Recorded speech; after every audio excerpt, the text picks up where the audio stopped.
Entonces, pues vamos a continuar con el segundo tema que corresponde al oficio de RESPI, que es mecánica de la ventilación. El abordaje para esta sesión va a ser, primero, dar un panorama general, como siempre, y de aquí vamos a abordarlo desde el punto de vista de propiedades estáticas y propiedades dinámicas. Por último, terminar a manera de introducción con el ciclo ventilatorio. Muy bien. Bueno, entonces vamos a poner un panorama general. Se dice que el sistema respiratorio tiene varias funciones, ¿ok? De las cuales la principal es justamente el que se dé el intercambio gaseoso entre el ambiente y nuestra sangre para justamente satisfacer las necesidades metabólicas de nuestro organismo. ¿Ok? Acuérdense que las células necesitan oxígeno para oxidar a sus componentes energéticos y pues de ahí obtener pues la moneda energética, ¿no? Para todos los procesos fisiológicos. Muy bien, entonces en cuanto a lo que nos compete, vamos a poner la siguiente situación. Imagínense que ustedes son una molécula de oxígeno y que su organismo necesita justamente ese oxígeno para producir energía, ¿no? Entonces, ¿cuáles son los pasos o por qué procesos ustedes estarían pasando para que justamente lleguen hasta las mitocondrias de las células, ¿no? Como para poder ahí participar. Bien, pues se dice que primero yo necesito mover el oxígeno que está en el ambiente hacia el pulmón, ¿no? A este proceso que va desde el ambiente hacia el pulmón se le llama ventilación. La ventilación entonces es la cantidad de aire que entra y sale de y desde nuestros pulmones, ¿ok? En pues, cierta unidad de tiempo. Vamos a considerarlo en un minuto. Y es una unidad de flujo porque estamos considerando un volumen por cierta unidad de tiempo, ¿no? Entonces, la ventilación es el primer proceso que vamos a considerar. Una vez que ustedes como oxígeno ya se encuentran dentro de los pulmones, necesitan pasar a la parte de la circulación, pues para que justamente se puedan transportar posteriormente, ¿no? Entonces, a este proceso que va del paso del oxígeno desde el pulmón hacia la sangre se le llama intercambio gaseoso. Intercambio gaseoso. Es nuestro segundo paso. ¿Ok? Nuestro tercer paso es que una vez que ustedes ya están en la sangre como oxígeno, pues puedan ser transportados hacia los tejidos donde van a estar pues necesitando justamente este gas, ¿no? Entonces, a este proceso que lleva a los gases a lo largo de la circulación se le llama transporte de gases. Y por último, pues una vez que ya está el gas en la circulación, necesito yo pasarlo hacia las células para que justamente lo puedan aprovechar y obtener el proceso energético, ¿no? Entonces aquí tenemos otro intercambio de gases, pero este pues es un intercambio celular. Un intercambio celular. Y pues ustedes como oxígeno, que desde un principio estaban en el ambiente, pues ya van a formar parte de ese proceso de oxidación para obtener moléculas energéticas, ¿ok? De este proceso de respiración, pues vamos a obtener también dióxido de carbono que pues necesita ser eliminado de alguna u otra forma. Y la eliminación del dióxido de carbono, pues va a ser a través de los mismos procesos, pero en un orden inverso. Es decir, una vez que producimos dióxido de carbono, este se intercambia, ¿ok? A nivel de célula capilar. Y aquí el dióxido de carbono se transporta a lo largo del sistema venoso principalmente para que una vez que llega a los pulmones, se dé el intercambio, ¿ok? Gaseoso a nivel pulmonar y pues ya el dióxido de carbono va a tener que salir desde los pulmones hacia el ambiente a través del proceso de ventilación. Muy bien, entonces, ¿nosotros cómo vamos a estudiar el sistema respiratorio? Hoy vamos a ver todo lo correspondiente a ventilación, ¿ok? O entre hoy y mañana. Nuestro segundo grupo de estudios sería el intercambio gaseoso, el tercero sería el transporte y como cualquier otro proceso en fisiología, pues eso está muy, pero muy, muy regulado. Entonces hablaríamos en último, nuestra última unidad sería regulación de la respiración. Muy bien, entonces hoy nos vamos a centrar en la ventilación y específicamente con la mecánica de la ventilación vamos a tratar de entender todos los procesos físicos o leyes físicas que rigen justamente este flujo de aire que entra y sale desde los pulmones hacia y desde el ambiente respectivamente. ¿Ok? Entonces, eso es lo que estudia la mecánica de la ventilación, todas las propiedades físicas que están involucradas. Ahora, para tener también un cierto punto de partida, es importante que consideremos las estructuras que van a estar involucradas. Ahora, a grandes rasgos, el sistema respiratorio, uno a veces se imagina que nada más depende de vías respiratorias, que empieza en la nariz, después sigue, no sé, la faringe, la laringe, la tráquea, y después vienen los pulmones, ¿no? Y ya, eso es sistema respiratorio.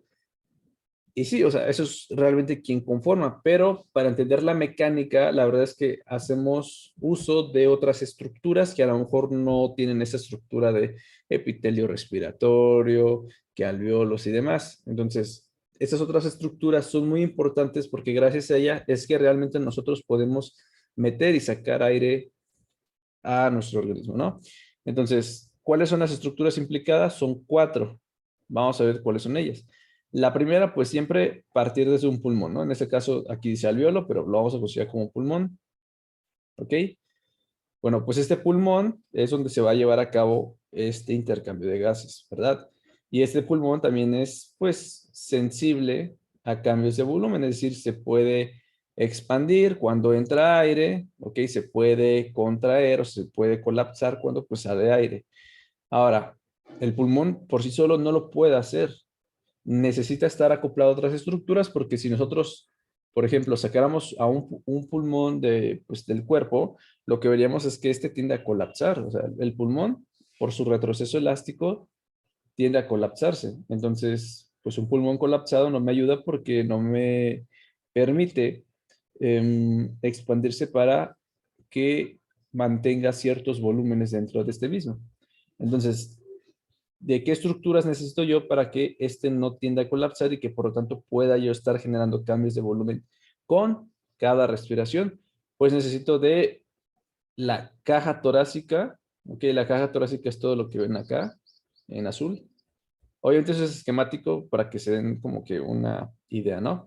La caja torácica que incluye, bueno, pues está conformada por un tórax óseo, ¿ok? Donde tenemos los huesos, las articulaciones y la parte, pues, de músculos, la parte muscular, ¿ok? Entonces, ese es nuestro tórax. Este tórax, su función es que al ser algo que yo puedo controlar porque tiene músculo esquelético, puede generar los cambios de volumen, ¿ok? Entonces, por ejemplo, el tórax óseo, su retroceso elástico tiende a expandir la cavidad torácica y por ende al pulmón. Este, por ejemplo, su retroceso elástico va para afuera, tiende a expandir, ¿ok? Ahora, yo necesito de alguna estructura que me ayude a acoplar mi pulmón que va para adentro y mi tórax que va para afuera. Entonces, ese es nuestro tercer componente y es la pleura. La pleura que se ve todo lo que está acá es esa, esa capa que recubre la parte interna de la cavidad torácica, pero también está cubriendo la parte externa del pulmón. Tenemos una hoja tanto visceral, que es la que cubre el pulmón, como una hoja parietal, que es la que recubre la parte interna de la cavidad torácica. ¿Ok? Y esta pleura es importante porque es la que va a mantener fijas ambas estructuras. Es decir, esta mantiene anclada al tórax, la cavidad torácica, con el pulmón. Y vean, eso es tan importante porque si no tuviéramos esta, cada quien iría por su lado. O sea, el tórax tendría que expandirse, pero el pulmón tendría que colapsarse y yo no quiero que suceda eso. O sea, de forma individual, ninguno me sirve así. Yo quiero que estén acoplados para que cuando se tenga que expandir la cavidad torácica, también lo haga de forma conjunta el pulmón y viceversa cuando pues tienda a colapsarse. ¿Ok? Entonces, el tercer componente es nuestra pleura y en especial algo llamado espacio interpleural, que es el espacio que existe entre ambas hojas de pleura ya mencionadas. ¿Ok? Nuevamente estamos dando un repaso de las estructuras, después nos vamos a centrar en cada una de estas. ¿Ok? Entonces, la pleura es el siguiente y la pleura nos ayuda al acople. ¿Ok? Entonces, ahí está. Y por último, esto explica, por ejemplo, los cambios de volumen y de presión en la cavidad torácica, ¿no? Pero si yo voy a necesitar mover aire dentro y fuera de los pulmones, pues el último componente sería la vía respiratoria y esta pues nos permite justamente meter y sacar aire desde los pulmones, ¿no? Entonces, esas son las cuatro estructuras que conforman a la bomba mecánica de la ventilación, ¿ok? Ahora, ¿cómo vamos a estudiar a la mecánica de la ventilación? Con las propiedades. Acuérdense que mecánica significa estudiar propiedades físicas. Eso de presión, volumen, flujo, distensibilidad, todo desde el punto de vista de la física, ¿ok? Ahora, para poder estudiar las propiedades, necesito yo pensar dos situaciones. Una es cuando exista flujo de aire, es decir, que esté entrando o que esté saliendo aire desde y hacia el pulmón o el aparato respiratorio. Y la segunda es que yo pueda estudiar estas propiedades cuando no existe flujo de aire. De tal forma que la mecánica de la ventilación la vamos a estudiar a partir de propiedades físicas. Las propiedades las dividimos a su vez en dos, en propiedades estáticas, es decir, cuando no hay flujo de aire, y las propiedades dinámicas, que es cuando hay flujo de aire. Como ya describimos cuatro estructuras, podemos asumir que estas propiedades tienen estructuras asociadas. Por ejemplo, las propiedades estáticas, aquí vamos a estudiar a fondo, ¿quién? Al pulmón, a la pleura y a la cavidad torácica, o al tórax. ¿Ok? Y en el caso de las propiedades dinámicas, que tiene que ver cuando hay flujo, ¿por dónde va a haber flujo de aire? Pues a través de las vías respiratorias. Entonces aquí nada más estaríamos estudiando las vías respiratorias. Muy bien. Entonces, así es como vamos a estudiar. Tenemos una parte estructural, ¿ok? Tenemos propiedades físicas. Acuérdense, propiedades físicas es todo lo que tenga que ver con presión, volumen, distensibilidad, resistencia, flujo y todo eso. Entonces, ¿qué es lo que estudiamos, por ejemplo, en las propiedades estáticas en cuanto a propiedades físicas? Estudiamos presiones, estudiamos volúmenes, estudiamos algo llamado distensibilidad o complianza, esos tres principales factores. Mientras que las propiedades dinámicas, ¿qué es lo que estudiamos? Pues como tiene que ver con flujo de aire, pues flujo, resistencia, ¿verdad? Y también hay diferencias de presiones. Entonces, vean que pues, tenemos distintos parámetros físicos para cada caso. Muy bien, entonces vean, ya llevamos dos cosas que le vamos a estudiar. La tercera situación sería hablar de las patologías asociadas. A grandes rasgos vamos a decir que las patologías que le peguen a las propiedades estáticas se les van a denominar trastornos restrictivos, mientras que las patologías que le pegan a las propiedades dinámicas les vamos a llamar trastornos obstructivos. Bueno, entonces, pues ya tenemos. ¿Qué es lo que yo les recomiendo? Que se hagan más o menos como que una pequeña tabla. ¿Ok? Se hagan como que una pequeña tabla. Vamos a borrar, por ejemplo, esta parte. Que lo voy a hacer. De la siguiente manera. Poner propiedades estáticas, propiedades dinámicas. Lo primero que vamos a ver son los parámetros físicos. ¿Ok? Para cada uno, pues van a ser distintos, los vamos a describir, vamos a asignar valores y demás. Después vamos a hablar de las estructuras implicadas y aquí vamos a desarrollar más a fondo estructuras. Y acá ya habíamos dicho, ¿no? En propiedades, por ejemplo, estáticas dijimos que eran presión, volumen, distensibilidad y en las dinámicas, flujo, resistencia, ¿no? Y ya por último, pues vamos a estudiar las patologías asociadas.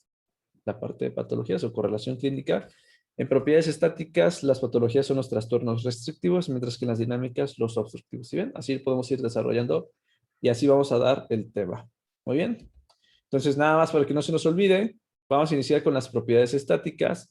Recuerden las estructuras implicadas, que es pulmón. El pulmón tiende a colapsarse. Ahí está.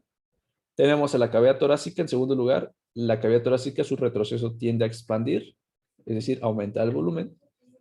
Y por último, tenemos a la pleura y la pleura acopla, ¿ok? Tanto a la cavidad torácica como al pulmón, los hace como una sola unidad. Hacia donde vaya uno, va a ir el otro. Entonces eso lo hace la pleura. Muy bien. Entonces, antes de entrar a las propiedades estáticas en sí, a los fenómenos físicos, pongan ahí un apartado de cosas que debo que regresar, cosas que debo que recordar en toda la sesión y vamos a iniciar con la ley de Boyle. Esa ténganla ahí siempre porque nos va a ayudar a tratar de entender mucho todo el tema. Entonces, la ley de Boyle nos habla de la relación que existe entre la presión y el volumen, ¿ok? Y que esta relación va a ser inversamente proporcional. Es decir, si yo, por ejemplo, vamos a poner acá, la presión 1 por el volumen 1 es igual a la presión 2 por el volumen 2. Ahí está. Esa es la ley de Boyle. Y la relación es inversa entre estas propiedades. ¿Qué quiere decir? Que si yo, por ejemplo, disminuyo el volumen, ¿ok? Por ejemplo, vamos a poner aquí dos situaciones. Un pulmón que está con poco volumen y un pulmón que está con mucho volumen. Ahí está. Ese es el volumen. ¿Dónde es el volumen mayor? Ah, en el pulmón que pues está más inflado, ¿no? O sea, con más aire. Entonces, si la relación es inversa, ¿cómo piensan que va a ser la presión en un pulmón grande con el pulmón que está con menor volumen? Bueno, pues si la relación es inversa, el pulmón con mayor volumen va a tener una menor presión en comparación con el pulmón que está más insuflado, con mayor volumen, que va a tener una mayor presión. Ok, entonces la relación es inversa. ¿Y eso qué quiere que ver? Bueno, pues ya más o menos se van imaginando, ¿no? Cuando nosotros inspiramos, ¿qué sucede con la cavidad torácica? Se expande. Si se expande, aumenta el volumen. ¿Y qué va a pasar con la presión? La presión disminuye, ¿no? ¿Y qué pasa en la expiración? Sacamos aire, el volumen disminuye. ¿Y qué pasa con la presión? La presión incrementa, ¿ok? Entonces, esto no lo olviden porque es lo que vamos a desarrollar. Muy bien, entonces, aquí vamos a estudiar mucho la relación entre presión y volumen, pues vamos a iniciar con los volúmenes, ¿no? Ah, bueno, aquí sí ya traía la ley de Boyle, entonces, pues bueno, ya lo vimos. Ahora sí, pues vamos a iniciar con las magnitudes físicas y como vimos, vamos a ver volumen, presión y después vamos a ver la relación entre estos dos a través de la complianza. Vamos a iniciar con los volúmenes. Los volúmenes pulmonares la verdad es que suelen variar mucho, por lo tanto, los valores que vamos a poner a continuación son para individuos promedios, es decir, en el caso de los hombres que midan 1,70, por ejemplo, y pesen 70 kilogramos, ¿ok? Y bueno, pues vamos a tratar de describir primero desde el punto de vista de eso, ¿no? Que son los valores que por lo general son más fáciles de aprender y que nos han tratado de explicar, yo creo que toda la carrera. Para esto, vamos a hacer como que un tipo de ejercicio para que ustedes lo estén tratando de reproducir en sus casas y pues vamos siguiendo el orden, ¿no? Cuando nosotros estamos respirando de forma tranquila, en reposo, a lo mejor sin que realmente le prestemos atención, la cantidad de aire que está entrando y está saliendo en esta situación se le llama volumen corriente o volumen tidal. Corresponde a 500 mililitros y esos 500 mililitros es lo que está entrando y saliendo. Entonces, en respiraciones tranquilas, entra y sale la misma cantidad de aire que son 500 mililitros volumen corriente, ¿no? Y aquí dependiendo si yo modifico mi patrón ventilatorio con situaciones de esfuerzo, puedo cambiar esos volúmenes. Y por ejemplo, si yo realizo una inspiración forzada, es decir, hago esto hasta que ya no pueda meter más aire, la cantidad extra que entró de aire, además del volumen corriente, que es cuando está tranquilo, que son 500, es el volumen de reserva inspiratorio. Y este volumen corresponde a 300 mililitros, a 3 litros. O sea, ustedes pueden meter mucho más aire si es que ustedes realizan un esfuerzo. ¿Ok? Entonces, 3000 mililitros y tranquilo, 500 mililitros. Misma situación sucede si nosotros hacemos una expiración forzada. Sacamos todo el aire que podamos. La cantidad de aire que sale, además del corriente, o sea, que siempre está entrando y saliendo, o sea, esta parte extra que tengo es el volumen de reserva expiratorio y corresponde aproximadamente a 1100 o 1200 mililitros, ¿ok? Ahora, si se dan cuenta, estos volúmenes tan sencillos, aquí no se trata tanto de, o sea, sí memorizar, pero más que aprendérmelo por memorizar a fuerzas, que le tratemos de entender, ¿no? Cuando hablamos de un volumen de reserva, hacemos referencia a la cantidad que tenemos de más, ya sea para meter aire inspiratorio o sacar aire expiratorio, ¿no? Entonces, volumen de reserva respiratoria es la cantidad de aire que nosotros podemos sacar de más si es que realizamos un esfuerzo. Y ojo, siempre se considera un valor aparte de lo que entra normalmente. Entra y sale normalmente, que es el volumen corriente, ¿no? Por último, mencionar que una vez que nosotros sacamos aire, o sea, tratamos de sacar lo más que podamos, no nos quedamos sin aire dentro de los pulmones. La verdad es que siempre va a existir un volumen dentro de los pulmones independientemente de lo que podamos sacar. Y eso se le llama volumen residual. ¿Ok? Entonces el volumen residual aproximadamente equivale a 1200 mililitros.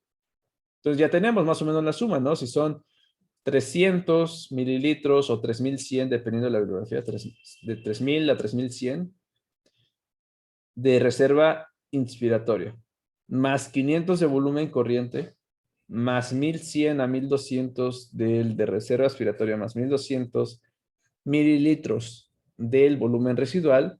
Si yo sumo todo esto, aproximadamente tengo de 5800 a 6000 mililitros o 5.8 o 6 litros, ¿no? A esto se le conoce como capacidad pulmonar total.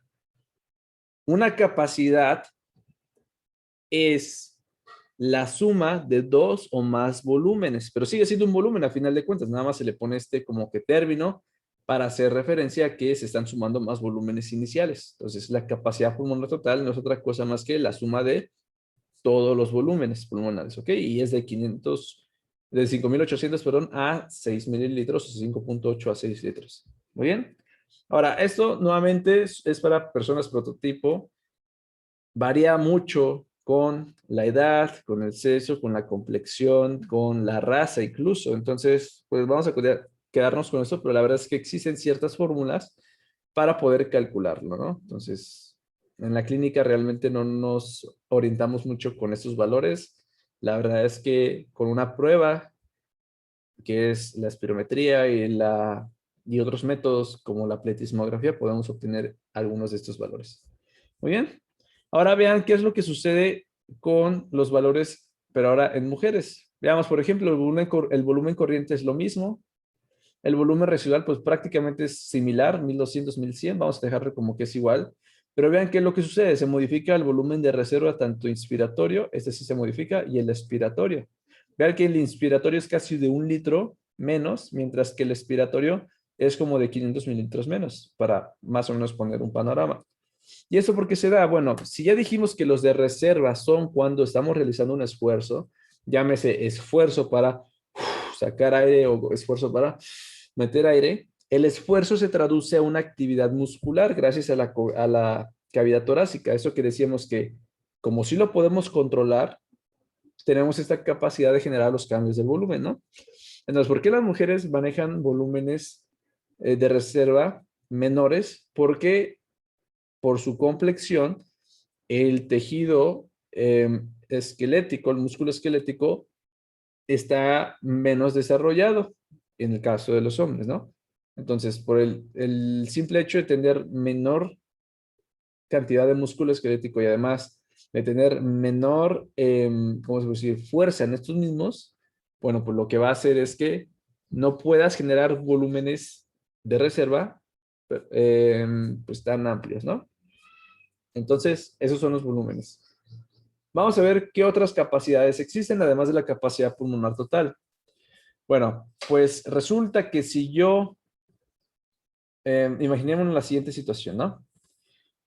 Estamos con una alberca y de repente yo quiero aguantar la respiración bajo el agua. Y yo creo que casi todos aquí lo han hecho, ¿no? Entonces, uno piensa que por meter más aire vamos a poder aguantar más tiempo la respiración. Entonces, ¿qué es lo que solemos hacer? ni nos sumergimos, ¿no? Entonces, toda la cantidad de aire que metimos, ¿ok? A los pulmones, a eso se le llama capacidad inspiratoria, ¿ok? Y la capacidad inspiratoria no es otra cosa más que la suma de el volumen de reserva inspiratoria que lo meto cuando es esfuerzo, más el volumen corriente, que ese de por sí entra en reposo. Entonces, toda la cantidad de aire que yo puedo meter al pulmón en una inspiración se le llama capacidad inspiratoria, ¿ok? Y es igual a la suma del volumen de reserva inspiratorio más el corriente. Entonces son 500 más 3000 o 3100, son de 3500 a 3100 mililitros. ¿Bien?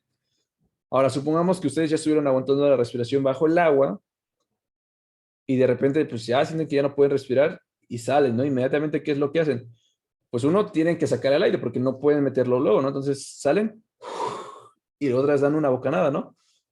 Pero todo el aire que ustedes sacaron para poder meter nuevamente aire y aprovecharlo mejor, pues piensen que ustedes sacaron todo el aire que ustedes pudieron. Entonces, ¿cuánto sacaron de aire realmente? Sacaron todo lo que ustedes metieron de más, que fue la capacidad inspiratoria, más que, si fue con esfuerzo, sacaron también el volumen de reserva expiratorio. Entonces, volumen de reserva inspiratorio, volumen corriente y volumen de reserva expiratorio, en conjunto nos van a dar la capacidad vital, ¿ok? Y la capacidad vital no es otra cosa más que el volumen corriente máximo que podemos lograr. Ojo, hay que tratar de entenderle a esto, volumen corriente máximo que se puede lograr. Un volumen corriente es lo que entra normalmente y sale del cuerpo, ¿no? El volumen corriente máximo a lograr es todo lo que tú puedes meter de más y todo lo que puedes sacar de más. Entonces, consideras a fuerzas los dos de reserva más el corriente que ya de por sí está implícito, ¿no? Y ahora, cuando nosotros, por ejemplo, estamos respirando en reposo, solamente entran 500 y salen 500, ¿no? Ya lo habíamos dicho. Pues en reposo, la cantidad de aire que siempre va a haber dentro de los pulmones, o sea, siempre en reposo, lo que siempre va a haber, se le denomina capacidad residual funcional. Y veamos acá para tratar de entenderlo. Vean, esto que estamos aquí subiendo y bajando, 500 mililitros, volumen corriente, siempre 500 mililitros, 500 mililitros, 500 mililitros. Si nosotros siempre estamos con esta respiración tranquila, siempre dentro de los pulmones va a estar al menos el volumen de reserva inspiratorio, ¿ok? Expiratorio, perdón, más el volumen residual. La suma de esos dos volúmenes nos dan a la capacidad residual funcional o CRF. A este volumen o capacidad también se le conoce como volumen de reposo o volumen reposo. ¿Por qué volumen reposo? Porque prácticamente es todo lo que va a haber de aire cuando nosotros estamos en reposo, ¿no? Ya lo comentamos. Muy bien. Ahora, pues yo creo que ya quedó un poco claro. ¿Tienen alguna duda? ¿Quieren que se repita algún valor? ¿Se quedaron en algún lado? Ya ustedes pues nada más hagan la suma, ¿no? Por ejemplo, capacidad vital, teníamos 3000 más 500 más 1100, ¿no? Entonces son 3500, 3500, bueno, 3600 si se toma el máximo, más 1200, 4800, ¿no? Es la capacidad vital forzada. Capacidad vital, perdón. Y en el caso de la capacidad residual funcional, pues son 1200 más 1200, 2400, o 1200 más 1100, 2300, ¿no? Y eso es lo que siempre va a estar.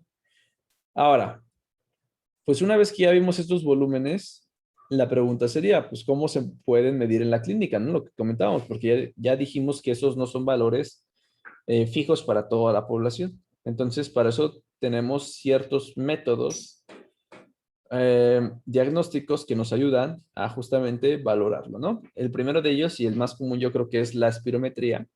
La espirometría puede ser de dos tipos. Una espirometría simple, clásica o como quiera mencionar, y una espirometría que se llama forzada. La espirometría simple es la que tiene como fundamento este espirómetro de campana que ven acá y nos da el trazo clásico, que es justamente el que vimos, ese trazo clásico. Sin embargo, consideren lo siguiente. El estudio se llama espirometría, lo que vas a expirar, lo que vas a sacar. La pregunta sería, ¿qué volumen no te va a registrar la espirometría? Que por definición nunca va a salir de los pulmones, porque tú nada más estás registrando lo que está saliendo, expirar, espirometría. ¿Cómo dijimos que se denominaba y a cuánto equivalía? ¿Se acuerdan?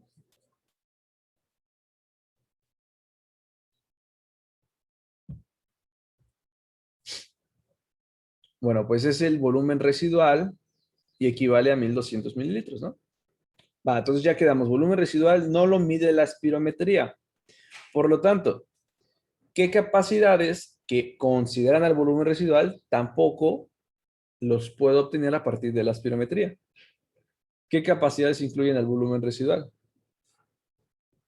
Tenemos dos, ¿no? La capacidad pulmonar total, que es la suma de todos, y, muy bien, como dice Dulce, la capacidad, no, la capacidad vital no, porque esa incluye los dos de reserva más el corriente.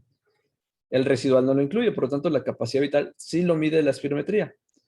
¿A quién lo mide la espirometría? El residual. ¿Y el residual dónde lo incluye? Capacidad pulmonar total más la capacidad residual funcional, ¿no? Entonces, esos tres datos no los mide la espirometría, nuevamente el residual, ¿ok? La capacidad residual funcional y la capacidad pulmonar total. De aquí que, pues en ciertas patologías, principalmente las restrictivas que le pegan a las propiedades estáticas, ¿ok? Una espirometría realmente no me puede dar un diagnóstico.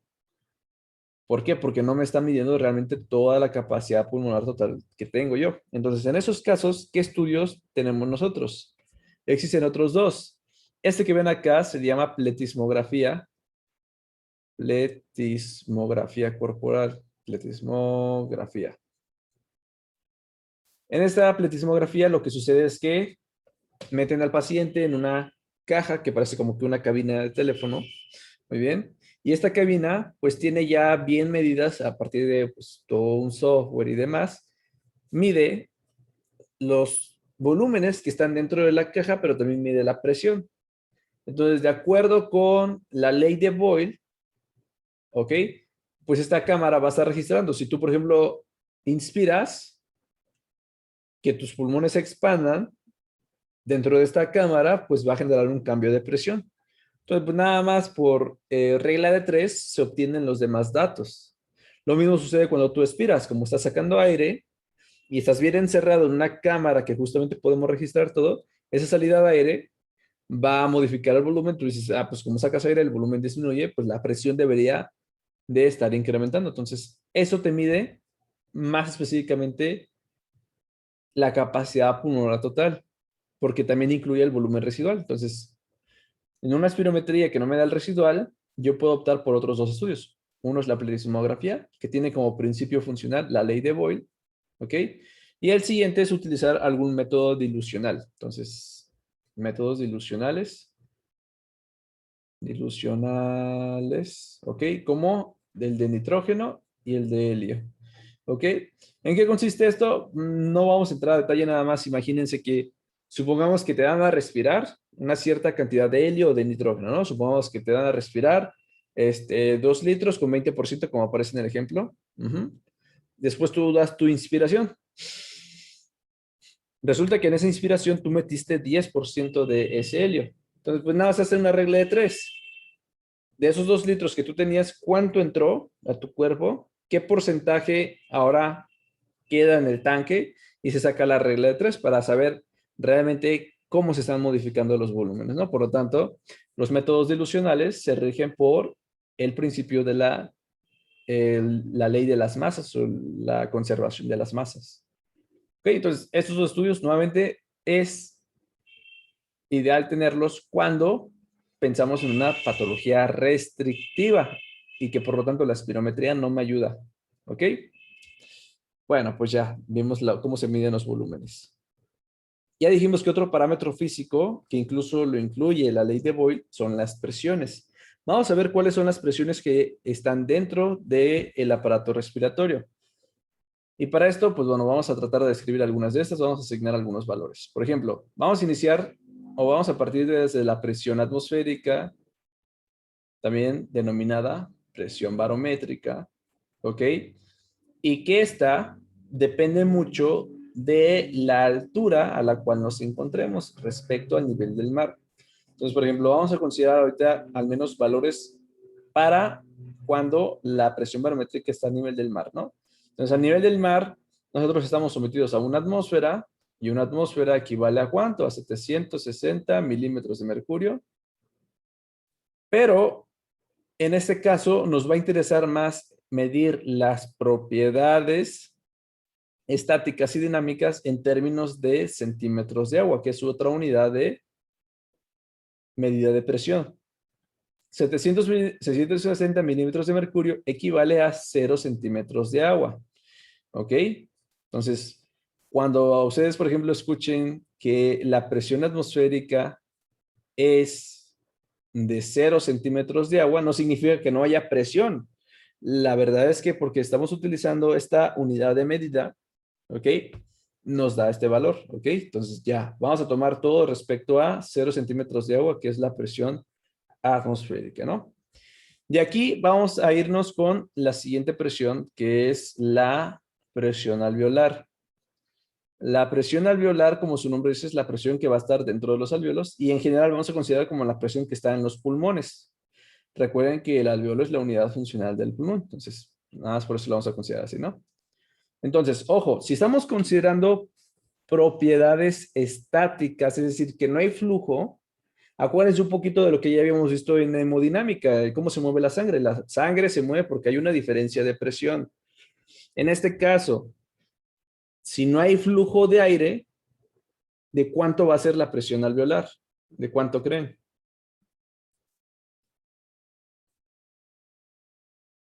En centímetros de agua.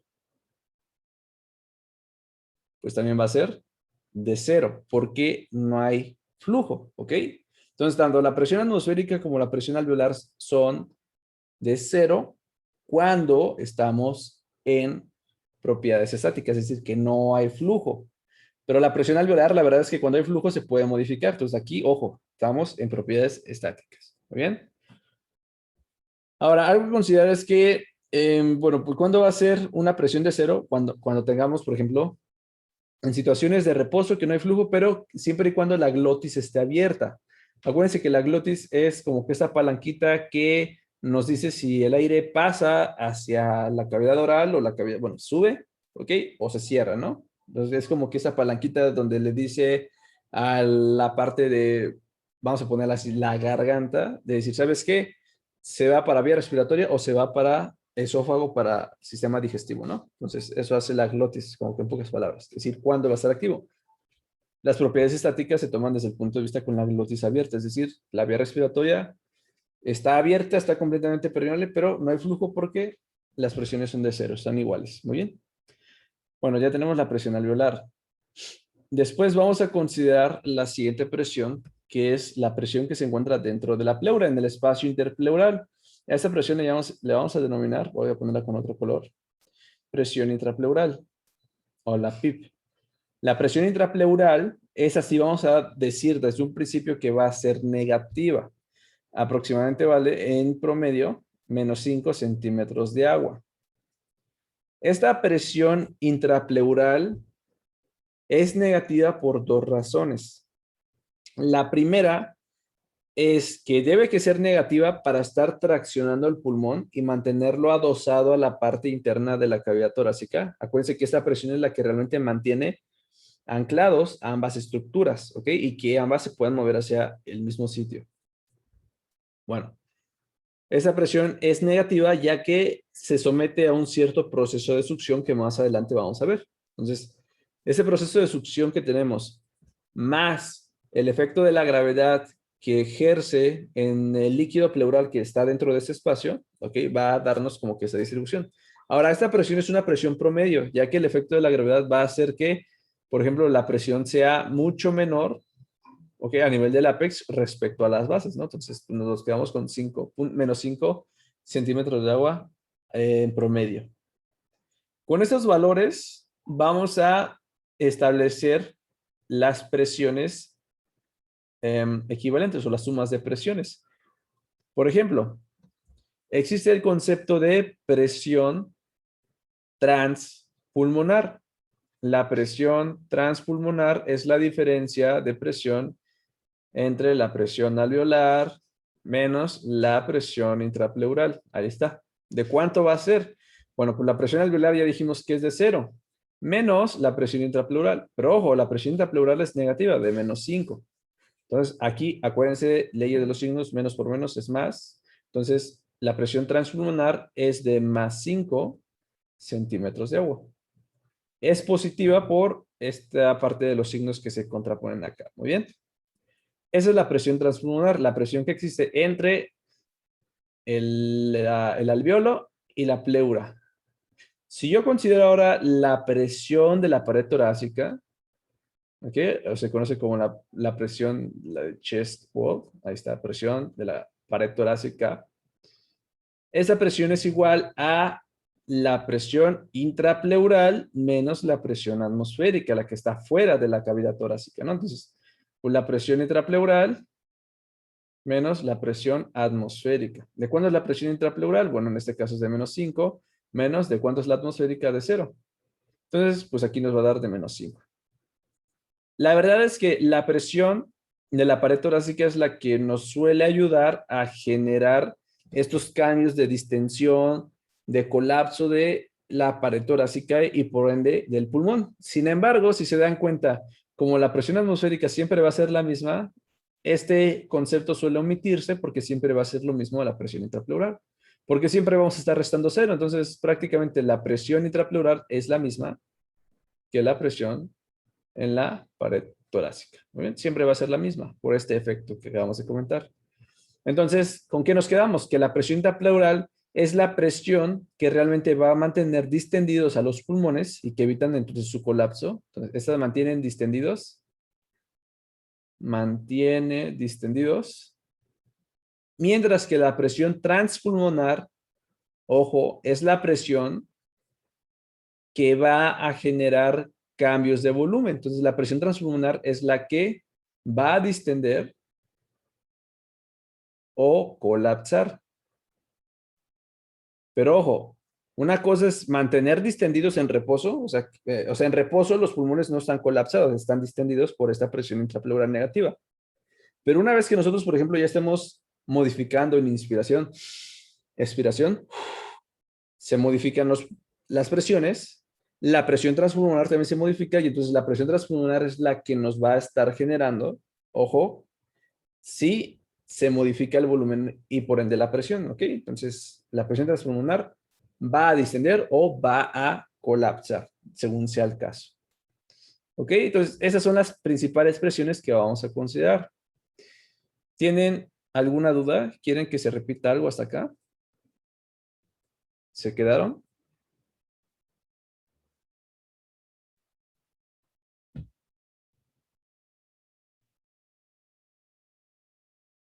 ¿Dónde seguimos? Ya tenemos las presiones y acá nada más pues para que vean, ¿no? Lo que justamente estábamos comentando, pero ya quedó yo creo que pues muy claro. Bueno, pues ahora ya tenemos volumen, ya tenemos presión. Sin embargo, no es como que cada uno de estos factores esté de forma aislada, ¿no? O sea, ya hemos visto, según la ley de Boyd, que existe una relación entre estos dos parámetros físicos. Entonces, el tercer parámetro que vamos a estudiar es justamente la relación entre estas dos y es la distensibilidad. ¿Qué es la distensibilidad? Por definición, esta es el cambio de volumen que se va a generar respecto a un cambio de presión. Esa es una distensibilidad. Es un cambio de volumen que va a haber porque está existiendo un cambio de presión. Entonces, la distensibilidad nos está hablando de que cómo estoy modificando mi volumen respecto a una fuerza. Entonces, yo puedo, por ejemplo, la distensibilidad incrementarla, ¿ok? En el caso, por ejemplo, de la inspiración. En la inspiración, por ejemplo, mis pulmones se están distendiendo porque estoy aplicando una fuerza, una presión, ¿ok? Entonces, el volumen está incrementando porque estoy aplicando una presión, ¿ok? Lo mismo sucede con el colapso. Tengo una cierta distensibilidad, después cambia a otra, el volumen se modifica, pero ¿quién modifica el volumen? La presión. Entonces, la distensibilidad es ese cambio de presión que me va a condicionar un cierto volumen establecido, ¿ok? Entonces, ojo, como son diferencias, yo siempre voy a considerar una diferencia de volumen.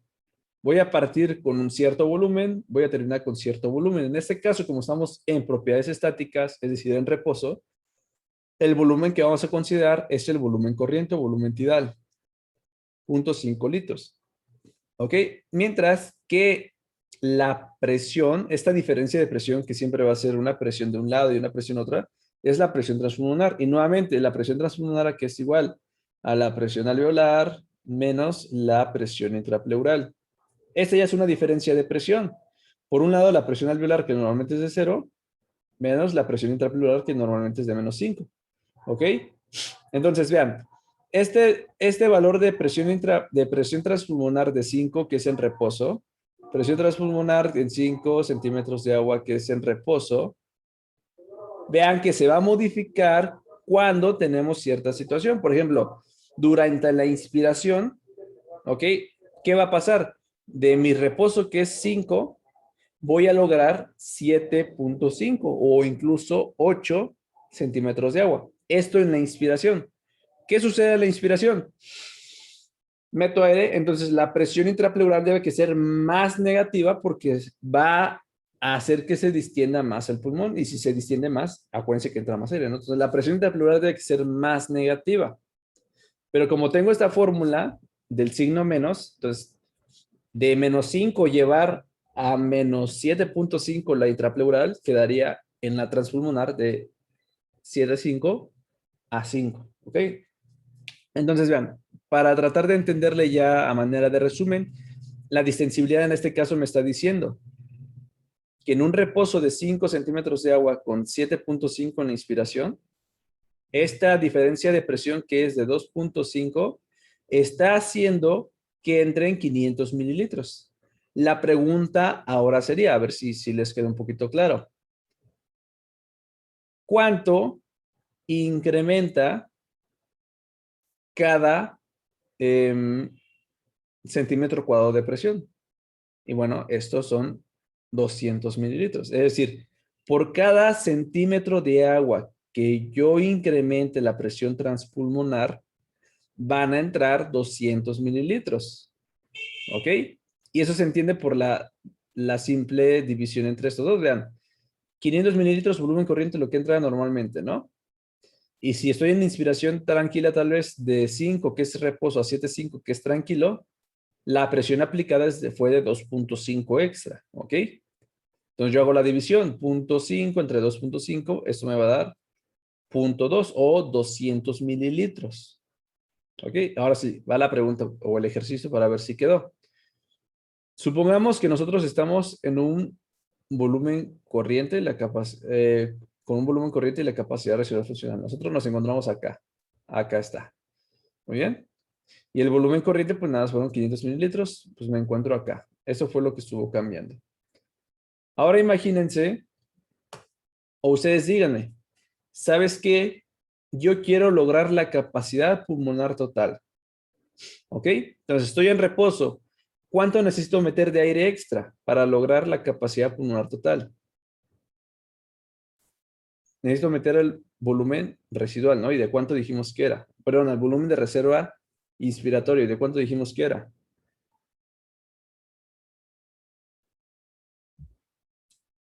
Muy bien, de 3.000, ¿no? Entonces, son 3.000 o 3.100 en este caso, para redondearlo, más el volumen corriente que son 500, ¿ok?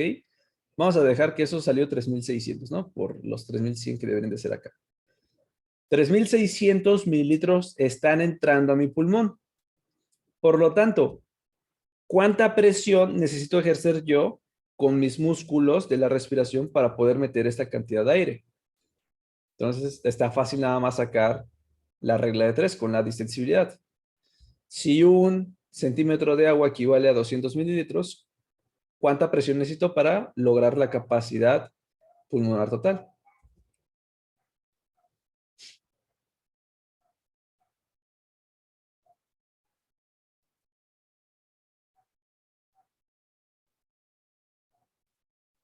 Entonces, bueno, 3.600 entre 200 nos va a dar la presión que nosotros necesitamos aplicar.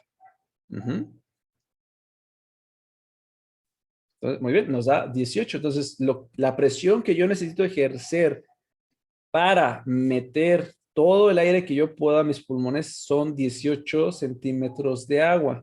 Es decir, la fuerza necesaria que necesitaría aplicar mis músculos para la inspiración forzada debe que ser mucho mayor. Muy bien, entonces creo que ya ha quedado un poquito claro. Bueno, esa es la parte física. Sin embargo, esa relación no es tan lineal. Veamos, acá está la curva de la distensibilidad. Vean que, por ejemplo, en este apartado sí es un poquito lineal la relación. Vean que más o menos se parece como que una línea recta y la relación es un poquito proporcional. Pero vean que en el momento donde yo me estoy acercando más a la capacidad pulmonar total, vean cómo ahora la curva se aplana en este sentido. ¿Ok? ¿Esto qué quiere decir? Que entre yo más aire esté metiendo, entre más volumen tenga dentro de los pulmones, menor distensibilidad voy a tener. Y esto piénsenlo como si fuera un globo y ustedes lo están inflando. El globo en un inicio les va a costar inflarlo, la distensibilidad está baja, pero una vez que alcanza cierto volumen ese globo, es fácil inflarlo. Pero ya después llega un momento, piensen que ya lo quieren inflar de más, ¿no? Hasta que la parte de ustedes están inflando, hasta ahí se le hace como que ese abombamiento. Ya es más difícil que esté cambiando su volumen. Necesitan ustedes aún mayor fuerza para generar un cambio de volumen realmente considerable. Entonces, a un mayor volumen que se tenga dentro de los pulmones, la distensibilidad disminuye. Muy bien. ¿Y por qué disminuye? Porque ya tienes menor capacidad para meter aire de más. ¿Ok? Y esa menor capacidad, tú puedes meter aire, pero necesitas un mayor esfuerzo. Eso quiere decir que la distensibilidad disminuye. Necesitas ahora un mayor esfuerzo para meter más aire. ¿Ok? Entonces, pues no olviden esa parte. Muy bien. Y vamos acá, lo que comentamos, ¿no? En un principio es la relación es como que lineal, pero una vez que estamos alcanzando la capacidad pulmonar total, disminuye la distensibilidad. Ahora sí, recuerdan que tenemos tres estructuras implicadas en las propiedades estáticas, pues cada una de esas tiene su propia distensibilidad. Veamos acá, la distensibilidad del pulmón es esta, que se ve en rojo. Vean que acá, por ejemplo, la distensibilidad del pulmón es justamente la relación que vimos. En un principio la relación es lineal, pero entre más nos acercamos a la capacidad pulmonar total, disminuye la distensibilidad. ¿Ok? Por ejemplo, acá, en un valor de reposo, que es la capacidad residual funcional, ¿ok? Esto me está diciendo que la presión necesaria para mantener el reposo por parte de los puros pulmones necesitaría una presión positiva de casi 10 centímetros de agua. Esto para mantener expandidos a los pulmones por sí solos, porque estos tienden a colapsarse, acuérdense. Muy bien. Entonces, eso es lo que sucede con el pulmón. Vamos a ver qué es lo que sucede con la distensibilidad de la pared torácica, esta que se ve acá, con la PW. ¿Ok? La distensibilidad de la pared es distinta. Vean que esta, por ejemplo, a un valor de capacidad residual funcional, acá está, para mantener un valor en reposo, necesito aproximadamente los menos 5 centímetros de agua. ¿Esto qué quiere decir? Bueno, que con esta presión yo mantengo un reposo normal, porque acuérdense que la pared torácica va en sentido contrario, esta tiende a expandir, no a colapsar. Entonces, gracias a que la pleura acopla a estas estructuras, nosotros obtenemos la presión, pero la distensibilidad dentro del aparato respiratorio, que es esta curva sigmoidea que vemos por acá. Vean, esa es la suma de ambas. Y esta me dice que la capacidad residual funcional la voy a lograr siempre y cuando tenga una presión de 0 centímetros de agua. Y de aquí dependiendo, vean cómo si yo a esta presión la hago positiva, significa que voy a alcanzar un mayor volumen. ¿Ok? Mientras que si la hago negativa, significa que el volumen tiende a disminuir. ¿De qué presión estamos hablando? Acuérdense de la presión transpulmonar, que es la que genera los cambios de presión. Muy bien. Entonces, si no le entendieron mucho esto, nada más recuerden que cada una de mis estructuras tiene una cierta curva de distensibilidad muy específica. Ya hemos visto la del pulmón, que es como que la más característica, pero la del tórax también es importante. Y si nosotros sumamos estas dos, ya explica de mejor forma nuestro volumen en reposo y cómo es que están pues acopladas estas fuerzas. Muy bien. Bueno, pues ahora sí, ya terminamos con las propiedades estáticas en cuanto a determinantes físicos. ¿Tienen aquí alguna duda?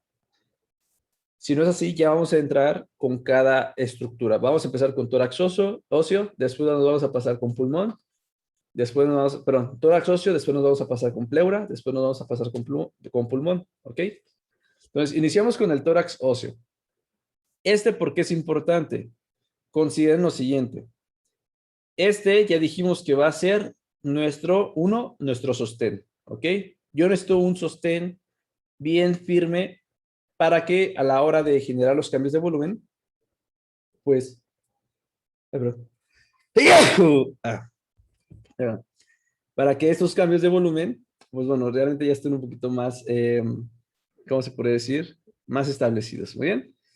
Para esto, ¿qué es lo que me interesa del tórax óseo? Dos cosas. Uno, que sus articulaciones sean efectivas, que estén trabajando bien, que se pueda lograr un cierto movimiento y que no estén rígidas.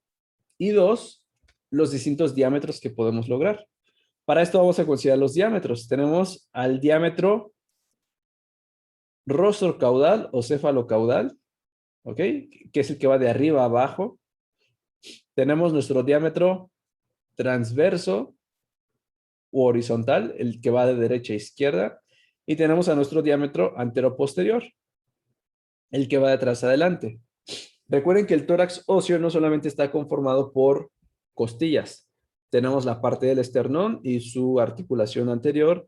También está la clavícula, ¿ok? Y en la parte posterior tenemos el anclaje sobre la columna dorsal. Entonces, pues es muy importante que todas estas articulaciones estén funcionando adecuadamente, ya que la movilidad de estas son las que va a determinar los distintos diámetros que vamos a poder lograr. Entonces, si yo no tengo ningún problema con estas articulaciones, se logran los volúmenes sin ningún problema siempre y cuando los músculos que son los que van a jalar lo hagan eficazmente. Entonces, por ejemplo, piensen qué es lo que va a pasar en una expiración. En una expiración, sacamos aire, disminuye el volumen. Si disminuye el volumen es porque disminuyeron las dimensiones. Entonces, las dimensiones tienden a disminuir. El diámetro rostro caudal o cefalocaudal pues se acorta, el diámetro lateral también se acorta y el diámetro anteroposterior pues también se acorta, ¿no? Y si quieren ver más o menos esto en la clínica, o pónganse a ver nada a un familiar ahorita, algún conocido, y vean sus movimientos respiratorios, cómo tienden a ser, ¿ok? Después más adelante vamos a ver algunos datos de dificultad respiratoria que son evidentes justamente con esto. Muy bien, entonces pues no hay que olvidar los diámetros. Ahora, vean que las articulaciones nos van a dar un cierto patrón de movilidad característico. En este caso, los diámetros que más nos ayudan a generar cambios de volumen característicos es que para que yo pueda lograr un mayor volumen en el diámetro horizontal, voy a generar un efecto con las costillas que se llama efecto de asa de cubeta. Piensen que pues una cubeta cuando la agarran tiene como que su manija, ¿verdad? Y esta se puede hacer como que pues, para que ustedes la puedan agarrar, ¿no? Piensen que más o menos esto aplica con las costillas, principalmente desde la tercera hasta la décima, o hasta las últimas 12 costillas también. ¿Qué es lo que sucede? Pues piensen que normalmente las asas de cubeta van a estar caídas, pero una vez que ustedes hagan inspiración van a hacer esto. Es como si estuvieran jalando la cubeta. Hacen esto las asas. Y hacer esto las asas, ¿qué es lo que sucede con el diámetro horizontal? Pues se va a expandir por la horizontalización de las clavículas. Entonces, por ejemplo, una radiografía, cuando ustedes quieran saber si está, pues, en inspiración, en la inspiración ya dijimos, está más aumentado el volumen, está aumentado el diámetro transverso, como van a ver a las costillas, las van a ver horizontalizadas. Entonces, las van a ver así. Lo mismo con los espacios intercostales. Muy bien. Y existe otro fenómeno que se llama el efecto de la manivela o de la manija de bomba de agua, que ese es un poquito más difícil de entender, pero yo creo que ustedes sí han visto más o menos cómo es un exprimidor de jugo de naranja, ¿no? Exprimidor de naranjas para obtener jugo. Ahí en la 31, cuando estábamos en la facultad, veían cómo exprimían las naranjas con un aparato, ¿no? Y le hacían así. Pues piensen que esa como manija que tiene el exprimidor es lo mismo que hace el esternón. Cuando tenemos inspiración, piensen que esa manija para la bomba de agua se hace para arriba, se hace para arriba y para adelante. Cuando estamos en expiración, sacamos aire, la manija se cae. ¿Ok? Y entonces así estamos aumentando, ¿qué? El diámetro anteroposterior. ¿Ok? Entonces, nuevamente, diámetro transverso, ¿quién nos los va a dar? Las costillas en su horizontalización por efecto de asa de cubeta. ¿Quién me incrementa el diámetro anteroposterior? Principalmente el esternón, ¿verdad? Con también las primeras dos costillas, funcionando como un efecto de manija de bomba de agua. Ese se incrementa en el diámetro anteroposterior, ¿no? Pero el diámetro más importante, que es el rostro caudal, que no lo estamos metiendo acá, ese se logra gracias a el diafragma.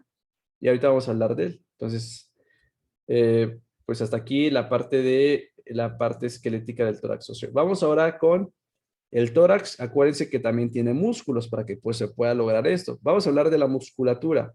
Los músculos los podemos clasificar dependiendo de en qué fase del ciclo de la ventilación estén participando.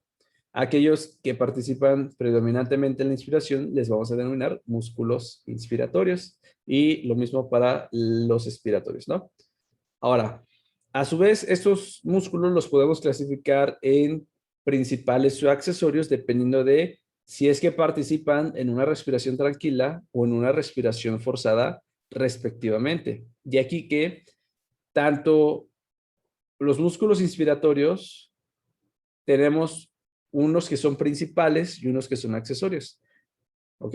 Y ya después vamos a hablar con la expiración. Vamos a iniciar con los músculos inspiratorios y dentro de ellos los principales. Y los principales y el principal más importante de todos es el diafragma.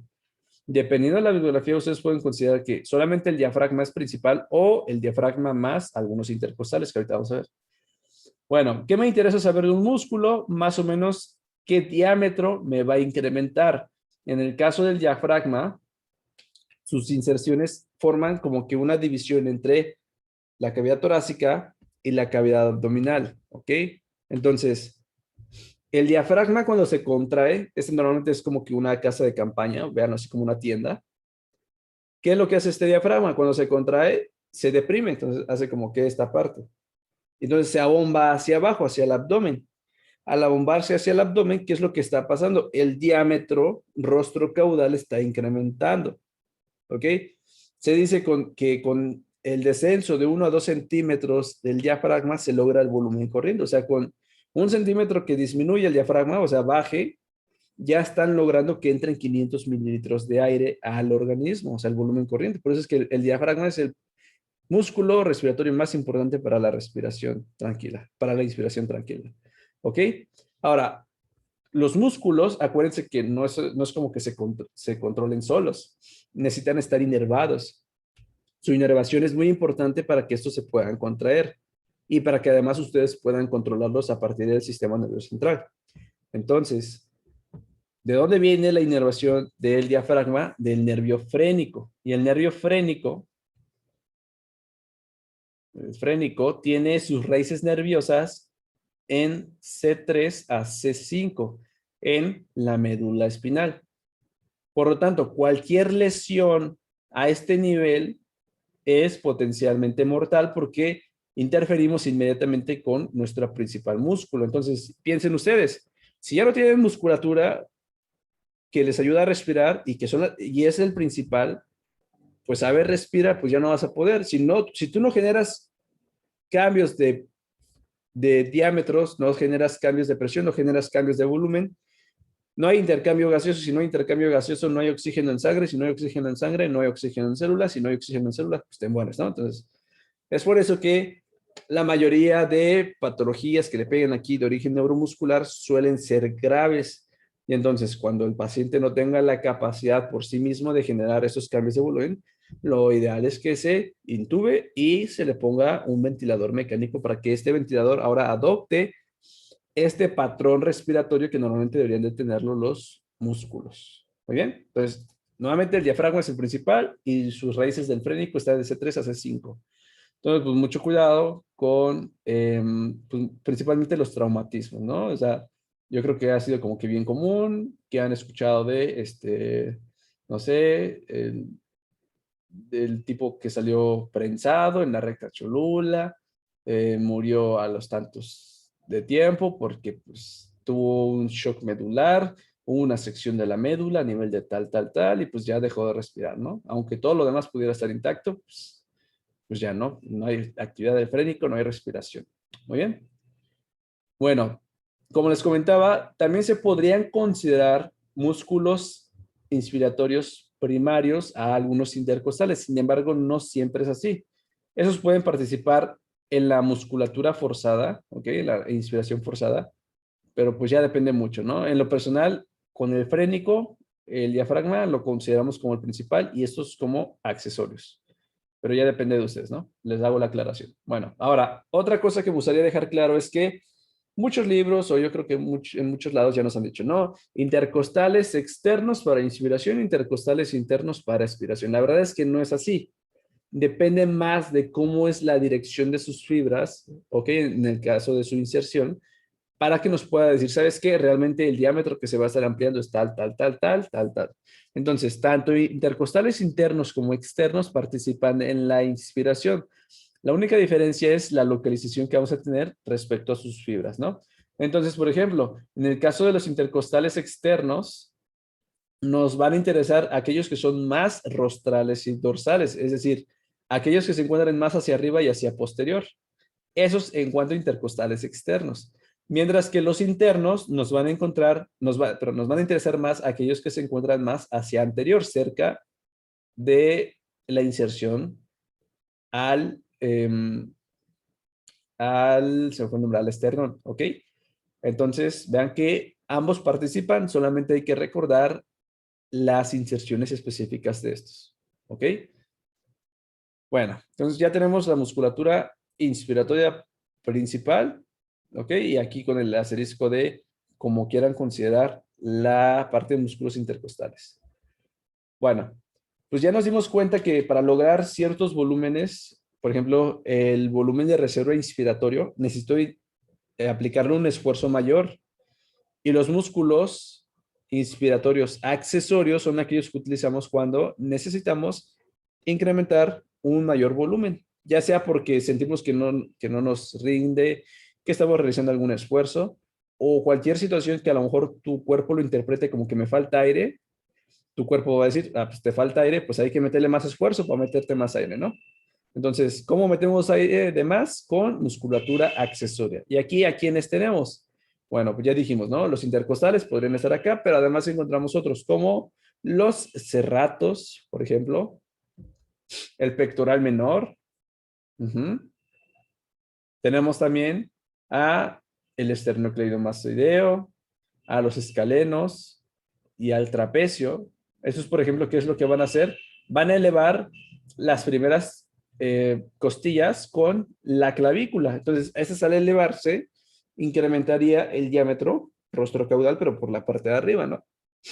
Los intercostales, pues ya hemos visto, ¿no? Nos van a dar más la parte de diámetros anteroposterior y transverso. Pero también, por ejemplo, tenemos al cuadrado lumbar. El cuadrado lumbar se inserta en las últimas dos costillas, que son las flotantes, hacia porción más inferior. Y lo que va a hacer es descender las últimas y por lo tanto incrementa el diámetro rostro caudal, pero hacia abajo. ¿Ok? Y ya pues decíamos que tenemos a los serratos y al pectoral menor. Muy bien. Existe otra musculatura que es la musculatura intrínseca del cuello. Vamos a dejarla así. Y esto porque cuando nosotros realizamos un esfuerzo, no nada más consiste en que tenga una mayor fuerza para meter aire, sino que también me gustaría que la vía respiratoria, que normalmente es por donde va a pasar ese aire, tenga un mayor diámetro, es decir, un mayor eh, tamaño de tubo, por así decirlo, para que pueda entrar más aire, con obviamente mayor esfuerzo. Entonces, los músculos intrínsecos del cuello, vamos a dejarlos así, generan dilatación de la vía respiratoria superior para que entre más aire, pueda entrar más fácilmente. Entonces, esos también son musculatura accesoria, ¿ok? Y nos van a dar la dilatación de la vía respiratoria superior. Incluso yo creo que con su nariz, ¿no? Por ejemplo, ustedes, no se vean ahorita, a ver si yo hago una inspiración forzada, vamos a ver si hay un cambio. Ah, ya ven, o sea, cómo incluso las narinas se distienden, bueno, incluso desde la nariz también estamos teniendo cambios en la musculatura, ¿no? ¿Y esto para qué? Para hacer que entre mayor cantidad de aire, porque estoy en un esfuerzo. ¿Cuál es la correlación clínica de todo esto? Bueno, pues ya mencionábamos, ¿no? Nosotros solemos utilizar la musculatura accesoria cuando sentimos que hay una falta de aire. Así lo traducimos. Entonces, en la clínica, cuando utilizamos musculatura accesoria, siempre como respaldo de que falta aire, le vamos a denominar signos de dificultad respiratoria. Y ojo, no es lo mismo dificultad respiratoria que insuficiencia respiratoria. Insuficiencia respiratoria es un término de gases, es un término gasométrico y tiene que ver con cómo están los sangres en mi sangre para el intercambio. Signos de dificultad respiratoria es que te cuesta respirar y tú lo traduces a como que, pues le meto más aire. Entonces, ¿qué es lo que voy a utilizar? Musculatura accesoria. ¿Ok? ¿Y esto para qué? Para generar un mayor esfuerzo. Ahí está. Entonces, ¿cuáles van a ser los datos clínicos? Para esto nos vamos a orientar con una escala que se utiliza mucho, principalmente para pacientes pediátricos, que se llama escala de Silverman-Anderson. Y para esto les pediría que por ahí se echen un googlazo para que lo estén viendo al momento, ¿no? Aquí no lo tengo, pero es importante que lo consideren. La escala de Silverman-Anderson valora 5 datos que nos habla sobre la dificultad respiratoria que podría tener un recién nacido. Un recién nacido, pues bueno, pues este cambio que existe entre la vía intrauterina, una vez que sale, ¿verdad? Tiene que sufrir ciertos cambios, por ejemplo, dar su primera bocanada de aire y de ahí instaurar el nuevo patrón respiratorio, ¿verdad? Con el aire ambiental, que ya no depende de la madre y cosas así. Entonces, cuando por lo general no se suele adaptar bien el recién nacido al ambiente, ¿ok? Pues se utilizan estos datos, ¿no? Entonces, algunos de los datos de dificultad respiratoria que tienen que ver con el uso de musculatura accesoria es tirajes intercostales. Si ustedes ven, por ejemplo, un niño, incluso un adulto, ven, y obviamente si es delgada, ¿verdad? De complexión delgada, van a ver cómo la parte de los espacios intercostales se van a ver bien marcados, o sea, las costillas se van a ver bien marcadas porque se están contrayendo de más los músculos intercostales. Entonces son tirajes intercostales.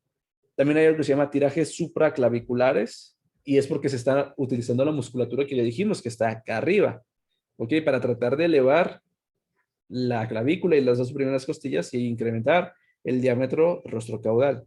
Entonces tenemos tirajes intercostales, tirajes supraclaviculares, ¿ok? Ya googlearon por ahí, ¿qué otro dato tienen? Tenemos la retracción sifoidea, ¿ok? Una retracción sifoidea es cuando el esternón se ve cómo se está metiendo y saliendo de más porque estamos justamente impulsando con esa actividad que tenemos, ¿ok? En, pues justamente el tórax. Entonces, pues ojo con eso. ¿Qué otros datos? ¿Ya estuvieron por ahí buscando? Bueno, pues otros más. Tenemos aleteo nasal. El aleteo nasal es, como estamos realizando un esfuerzo, pues no sé si ustedes, por ejemplo, lo han visto, ¿no? Cuando le hacen, inspiran aire muy, muy rápido, luego se les cierran como que la nariz, ¿no? Así como, bueno, ahorita no puedo, pero algunas veces yo creo que lo han hecho y como que se les cierran las narinas, ¿no? Y se les hace así como que. Bueno, esto de la aleteo nasal, que es como que se están abriendo así mucho y que se están cerrando, tiene que ver con esta musculatura accesoria que decíamos, ¿no? Para acoplar la vía respiratoria de que va a meter más aire. Y por último, algo que se llama disociación toracoabdominal. Es decir, como estoy utilizando musculatura accesoria, ¿ok? Pues el abdomen y el tórax van a ir cada quien a su ritmo, ¿ok? Y esto porque si yo incremento el volumen torácico, las vísceras abdominales descienden y se abultan. Entonces se hace como que durante la inspiración meto mucho aire, desplazo vísceras para abajo y se hace panzoncito. O sea, se abultan las vísceras. Caso contrario, cuando hacemos una expiración forzada. Saco aire de más, las vísceras, además con la contracción de los abdominales, las paso para arriba y entonces pues, hay una disociación, ¿no? Entonces, estos datos se llaman datos de dificultad respiratoria y es cuando estoy realizando un mayor esfuerzo respiratorio porque tenemos un sustento de que me está faltando ya sea aire, yo porque siento que me falta aire o porque realmente tengo problemas con los gases, ¿ok? Entonces, pues estos son en la parte clínica. Se utiliza mucho. Muy bien. Bueno, pues eso fue la musculatura inspiratoria, pero también tenemos musculatura expiratoria. La musculatura expiratoria, ojo, solamente es de carácter accesoria. Realmente la expiración, es decir, que el aire salga del organismo en reposo, es un proceso pasivo. ¿A qué se refiere esto? Si el diafragma se contrae para la inspiración, la simple relajación del diafragma me da la expiración.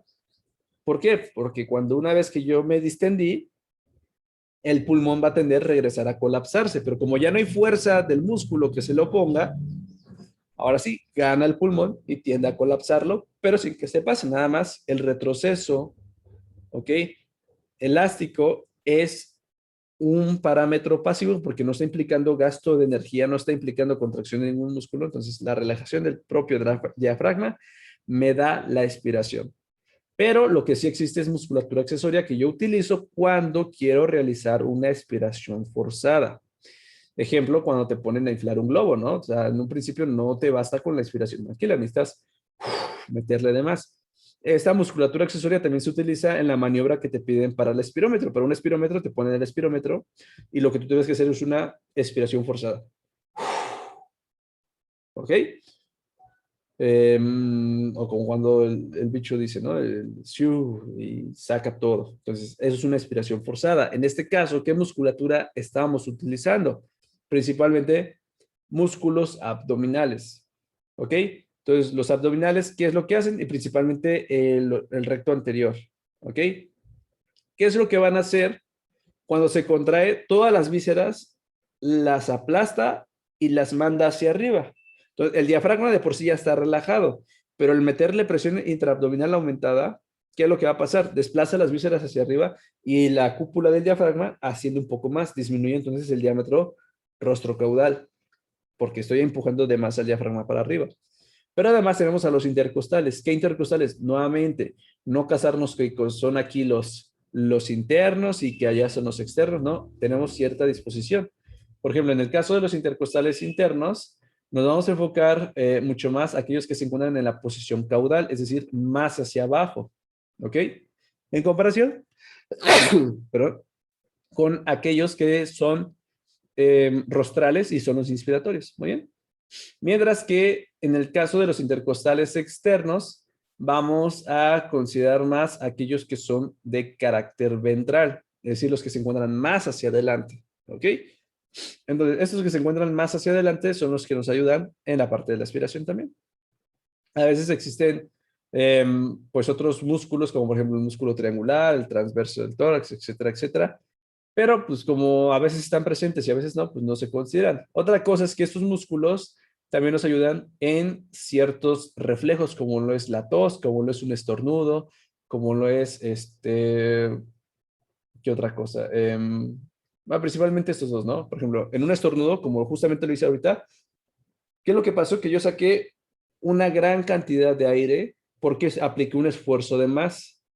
De hecho, no sé si les ha pasado, cuando tienen estornudos en salva, como yo con rinitis alérgica, que un estornudo se nos viene tras otro, y ahorita pues no fuera tan evidente, ¿no? Pues si tuviera ahorita estornudos en salva, ese de... ¿Qué es lo que pasa? Que en cada este proceso se utiliza musculatura accesoria. El problema de utilizar musculatura accesoria de forma continua, como lo es en una insuficiencia respiratoria en esas situaciones, es que causa fatiga de los músculos. Y si tus músculos se fatigan, llega un momento donde ya no te van a servir. Entonces, el problema más grande de esos pacientes que no pueden utilizar su musculatura no es tanto el que les cueste más hacerlo y que utilicen la musculatura accesoria, sino que esos llegan a fatigarse. Y cuando estos se fatigan, ya no van a servir y cuando ya no sirven ni cómo poder lograr los volúmenes con mayor esfuerzo. Entonces, por eso es que pues hay que tomar medidas inmediatamente, como poder intubar al paciente y pues que un ventilador pueda adoptar esto. ¿Ok? Bueno, pues dicho eso, vamos con el siguiente componente que es la pleura. La pleura, ya dijimos, es una capa epitelial que reviste la parte externa del pulmón, pero la parte interna de la cavidad torácica. Veamos acá, vean. Esa es la pleura, vean cómo esta reviste a el pulmón en la parte externa, pero a la cavidad torácica en la parte interna. Entonces tenemos dos hojas. La pleura parietal, que es la que está en contacto con el tórax, que esa es una pleura eh, fibrosa principalmente, y la pleura visceral, que es más de carácter serosa. A eso hace referencia a que, por ejemplo, produce líquido y que se pueda desplazar sin ningún problema y que no genere esa fricción que podría causar pues, algún inconveniente, ¿no? Entonces, para tratar de entender la pleura, imaginemos lo que pasa aquí con estos globos. Si yo un globo, por ejemplo, lo quiero aplicar sobre otro globo, pues la capa final que se va a obtener, o es como ¿cómo se llama? De esos como que hacks que se encuentra uno, ¿no? De donde le voy a poner una funda a mi celular con un globo. ¿Ok? Entonces el globo tiene dos hojas, pero una vez que yo se lo pongo, ¿qué es lo que va a pasar? Bueno, pues una parte va a estar en contacto con el celular, pensando que es la pleura visceral, y otra parte está en contacto con la parte externa del globo, ¿no? Que es la pleura parietal. Entonces, pues mucho ojo con eso. Entonces, ¿cuál es la principal función de la pleura? Dar el acople entre el tórax y el pulmón. Entonces, tener justamente esta interacción de uno a uno que se puedan mover al mismo sitio de forma coordinada. ¿Ok? ¿Y cómo se logra esto? Gracias a la presión intrapleural, que es negativa. Si la presión intrapleural no es negativa, ojo, si esta no es negativa, los pulmones no están distendidos. Y si no están distendidos, no voy a poder generar los cambios de volumen que me gustaría tener. ¿Ok? Entonces siempre debe que ser negativa. Ahora, ¿por qué es negativa? Es lo que vamos a tratar de explicar a continuación por dos situaciones. La primera es que existe una barrera de continuidad en todas estas estructuras. Es decir, por el simple hecho de ser una barrera continua, ya mantengo una presión intrapleural negativa. Lo estoy manteniendo porque estoy pues prácticamente sellado por todos lados. Y la siguiente situación es que debemos considerar el líquido pleural. El líquido pleural es lo que normalmente encontramos dentro del espacio interpleural o del espacio pleural. ¿Ok? Y este líquido, lo que me interesa es que exista un equilibrio entre su producción y entre su drenaje. La verdad es que en reposo el drenaje es mucho mayor que la producción y este drenaje, ya dijimos, genera un efecto de succión y ese efecto de succión es quien me genera la presión negativa. ¿Cómo mantengo esta presión negativa sin que se me escape? Con una barrera de continuidad. Entonces ya te explicamos cómo es esta parte de presión intrapleural negativa, ¿no? Vamos entonces a hablar un poquito sobre el líquido pleural. El líquido intrapleural es un ultrafiltrado del plasma que se encuentra pues en la sangre, ¿no? Entonces, esta producción de líquido intrapleural debe que existir un equilibrio, ya mencionábamos, ¿no? Bueno, la verdad es que quien se encarga de producir el líquido pleural es tanto la pleura visceral como la parietal, ¿ok? Principalmente la visceral, ya que, por ejemplo, en los alvéolos existe normalmente cierta cantidad de líquido, después lo vamos a ver, se filtra el líquido y pasa directamente a la pleura, pero también se puede filtrar líquido desde los capilares, el ultrafiltrado del plasma que decíamos. El chiste es que aquí yo ya tengo un filtrado, ya tengo líquido con ciertas proteínas y demás. Ahora, ¿qué es lo que pasa? Que yo necesito tener un adecuado equilibrio con el drenaje. El drenaje se va a dar principalmente por la pleura parietal, ¿ok? Entonces, la pleura parietal, principalmente aquella que se encuentra en la parte más inferior, ¿ok? Cercana al diafragma y cercana, por ejemplo, a la parte de los hilios pulmonares, se encargan del drenaje. Y el drenaje, pues ya después pasa a la circulación linfática y de la linfática pasa a la circulación venosa, ¿ok? Ahora, ¿cuál es la cantidad normal que debería tener de líquido pleural? La verdad es que este debe que ser menor a 30 mililitros. Hasta 50 podría ser. ¿Qué pasa si yo tengo más líquido intrapleural del que debería de tener? Sucede algo que se llama derrame pleural. Un derrame pleural, piensen que es como que La palabra derrame es como que el sinónimo de edema, pero en ciertas estructuras que se llaman serosas. Entonces, tenemos derrame pleural, derrame pericárdico, y bueno, no hay derrame peritoneal, eso se le llama ascitis, pero piensen que es como si fuera un edema, nada más que el líquido en vez de estar en el intersticio, el líquido está entre las serosas. En este caso, derrame pleural, cuando tenemos una mayor cantidad de líquido. ¿Y por qué podríamos tener un derrame pleural?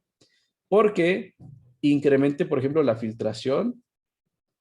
Por ejemplo, en un estado de respuesta inflamatoria sistémica, incrementa la filtración por la fuga de líquido que va a haber a través de los capilares por las moléculas que se liberan en la inflamación, ¿ok?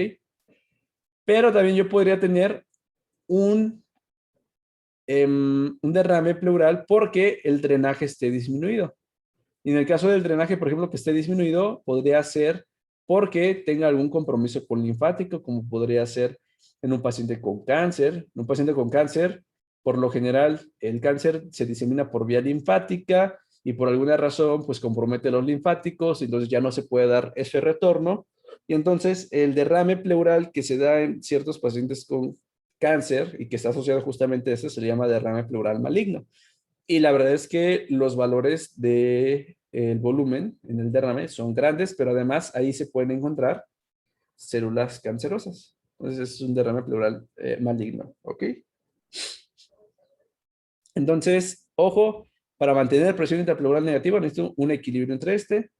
Si se acumula líquido de más, la presión intrapleural ya no va a ser negativa y entonces ya no puedo distender adecuadamente a el pulmón. Y si no se distiende, viene nuevamente un problema restrictivo, ¿ok? Ahora, la presión intrapleural ya dijimos que debe que ser negativa sí o sí para mantener el acople entre las estructuras. Ya dijimos que esta presión intrapleural negativa no es la misma, en promedio es de -5, pero va a variar respecto a la gravedad. Y esto porque acuérdense que dentro hay líquido y el líquido es muy, bueno, se ve muy afectado por la gravedad. Vean que, por ejemplo, la presión intrapleural es menor a nivel de las bases, pero es mayor a nivel del ápex. ¿Y eso por qué? Pues si aquí abajo se acumula mayor cantidad de líquido, ya dijimos que entre más líquido haya, la presión intrapleural suele disminuir, ¿ok? Entonces, pues nada más por esto existe una diferencia. Ahora, ¿qué pasaría si por alguna razón mi presión intrapleural no fuera negativa?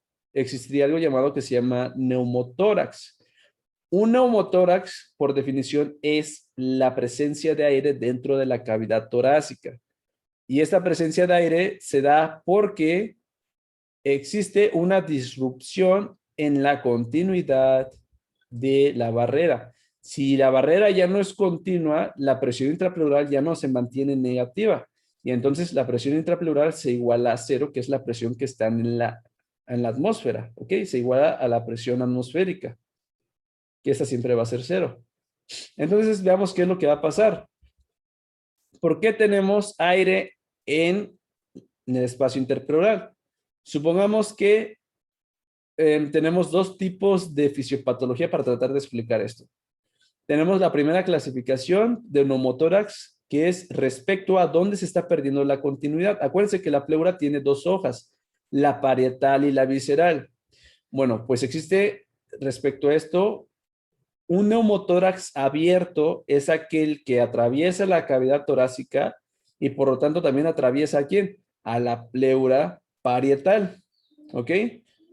Bueno, muy común, ¿no? Por ejemplo, los asaltos, esta parte de la delincuencia, donde pues, un simple cuchillo en el tórax, pues ya puede generar una penetración. Pues lo ideal es que no saquemos ese cuchillo y ahorita vamos a ver por qué. Si nosotros, por alguna razón, quitamos esto, ya no existe una vía de continuidad. Por lo tanto, vean que si la presión atmosférica acá es de 0 y la presión intrapleural es de -5, acuérdense que el flujo de cualquier cosa siempre va de un lugar de mayor presión a otro de menor presión. En este caso, ¿dónde está la mayor presión? A nivel atmosférico, porque aquí es de 0 y 0 es mayor que -5, que es la pleural, ¿ok? Entonces, el aire tiende a entrar al espacio interpleural y entonces eso genera un neumotórax, ¿ok? ¿Cuándo va a dejar de entrar aire? Cuando la presión dentro y fuera sean de cero. Y por lo tanto, al igualarse, pues lo que va a suceder es que adentro pues va a haber aire y eso es un neumotórax. Entonces, lo ideal en esas situaciones es que no retiren ese cuchillo y si pueden, por ejemplo, cubrirlo con alrededor. Obviamente va a haber sangrado y demás, pero si pueden cubrirlo con pues algún trapo, pues mejor. Esto porque evita que si es que se está sangrando, pues se desangre, ¿ok? Está haciendo como que un tipo de hemostasia por compresión, pero además nos asegura el sellado, ¿no? Por así decirlo, aunque sea pues algo muy rústico, nos puede ayudar. Entonces, esto es cuando la interferencia es en la pleura parietal. La siguiente situación sería que yo tuviera el problema de interrupción a través de la pleura visceral. Es decir, que ahora por alguna razón se pierde la continuidad en la parte interna sin que haya una lesión afuera. Bueno, pues ese neumotórax le vamos a denominar neumotórax espontáneo. Bueno, este fue neumotórax abierto. Y el segundo sería el neumotórax espontáneo. El neumotórax espontáneo, como ya lo expliqué, es un problema de la siguiente forma. Resulta que pacientes con enfermedades pulmonares ya coexistentes y principalmente el EPOC, enfermedad pulmonar obstructiva crónica, generan como que ciertas burbujitas o vesículas y más principalmente en la parte del ápex. Entonces, esas burbujitas que son como que abombaciones de aire que normalmente está entrando y saliendo del pulmón, pero que se hacen burbujas porque están, ¿cómo se puede decir? Están proyectándose sobre la pleura visceral, ¿ok? En algún momento se pueden reventar. Y si se revienta esa burbuja, ¿qué es lo que va a pasar? Pues que ahora ya se pierde la vía de continuidad y entonces la presión alveolar que en reposo dijimos que es de cero, ¿qué va a pasar? Pues es mayor que la presión intrapleural que es de -5. Y nuevamente, el aire se mueve de donde hay mayor presión a donde hay menor presión. Y cero es mayor que -5. Entonces, el aire de los pulmones se empieza a escapar hacia el espacio, eh, pues pleural, ¿ok? Pero vean acá, la situación es que es muy distinta. Acá no tenemos que un cuchillo, que todo esto. La relación es que sí, por ejemplo, estas burbujitas pues tampoco van a ser tan graves como, pues, o no va a ser una pérdida de la continuidad tan grande como lo puede hacer un cuchillo. Entonces, pues mucho cuidado con eso, ¿no? Entonces, ese es un neumotórax espontáneo cuando tenemos esas vesiculitas de acá y si por alguna razón se rompen y pues se escapa el aire. Bien, entonces esta es la clasificación, por así decirlo, anatómica, dependiendo de dónde se tiene, etcétera, etcétera. Pero también existe otra clasificación, que es cuando tenemos, por ejemplo, un neumotórax normal, que es cualquiera de los que hemos visto, y un neumotórax a tensión. Ojo, este concepto de neumotórax a tensión, entre comillas, puede ser por cualquiera de estos dos, ¿ok? Pero lo más común es que sea por un neumotórax de tipo abierto o penetrante. ¿En qué consiste este neumotórax a tensión? La fisiopatología se explica porque existe un fenómeno llamado fenómeno de válvula unidireccional. Eso quiere decir que como está la comunicación directamente del ambiente con el espacio interpleural, cada vez que nosotros metemos aire, este aire ya no va a poder salir, se queda atrapado. Entonces, en cada ciclo respiratorio tú sí puedes seguir metiendo aire, pero este aire ya no va a poder salir. Entonces, la entrada de aire es tan marcada que tiende a desplazar estructuras del mediastino hacia el otro lado. De hecho, entre algunos de los datos radiológicos que vamos a ver es que pues no vamos a encontrar ningún pulmón del lado afectado, pero además vamos a encontrar estructuras desplazadas como la tráquea y el corazón. Y pues si nosotros estamos mandando las estructuras hacia el lado contrario, esas van a tender a extender más ese hemitórax. Entonces los espacios intercostales se van a ver como que más amplios, horizontalizados, ¿no? Algo así. Bueno, pues ¿qué es lo que pasa? ¿Por qué esto es una urgencia médica y por qué pues, suele ser muy grave? Porque es tanta la presión que se está acumulando por esta entrada y no retorno de aire, que además de desplazamiento, esta presión suele al corazón hacerle lo siguiente, pues el corazón siempre debe que estar haciendo esto. Ahora imagínense que al corazón tú le pones, como, o sea, lo envuelves con una bolsa y le dices, a ver, ahora sí, ponte a latir. Pues ya no va a latir, ¿ok? Y entonces un neumotórax de tensión puede ser grave porque evita en algún momento que el corazón siga bombeando sangre y por lo tanto nos condiciona perdón, ¿cómo se llama? A un shock obstructivo, es decir, que ya no va a poder bombear sangre hacia la circulación y si no hay sangre en circulación, no va a haber la adecuada perfusión de los tejidos. Si no hay perfusión, no va a haber ¿qué? Pues no va a haber un adecuado intercambio con las células y las células pues van a empezar a acumular sus metabolitos y pues, se van a morir en algún momento, ¿no? Y dos situaciones. Uno, por la parte respiratoria ya no tengo cómo intercambiar gases. Y segundo, por la parte circulatoria ya no tengo ni cómo moverlos. Por eso es que es muy, pero muy, muy grave, ¿no? Entonces, bajo esto, y para terminar, vamos a tratar de pensar en cómo nosotros podemos tratar un neumotórax o cuál sería el principio físico para el tratamiento. Acuérdense, todo esto depende de cómo se generó una presión intrapleural de cero. Ese es el problema, que ya como es de cero, está lleno de aire, ¿ok? Entonces, ¿ustedes recuerdan cuál era la presión que dijimos que necesitábamos para poder distender al pulmón? Dijimos que era la presión transpulmonar. Entonces, acuérdense que la presión transpulmonar se puede lograr de dos formas, ¿ok? La presión transpulmonar se puede lograr de dos formas, porque involucra la presión alveolar menos la presión intrapleural. El chiste es que yo necesito una presión transpulmonar de 5 positivo para poder mantener expandidos a los pulmones, ¿ok? ¿Qué pasa si por alguna razón el compromiso fue, no sé, en la parte de un neumotórax abierto? Pues un neumotórax abierto lo podemos tratar de la siguiente forma. La primera situación sería que como tengo aire atrapado en la pleura y como tengo una lesión abierta, lo primero sería poner un sello, ¿ok? Para que mi contigüidad siga. Y la segunda es que yo pueda sacar el aire de la cavidad torácica. Entonces, para eso necesito un proceso de succión más un sellado para que evite que pueda entrar más aire.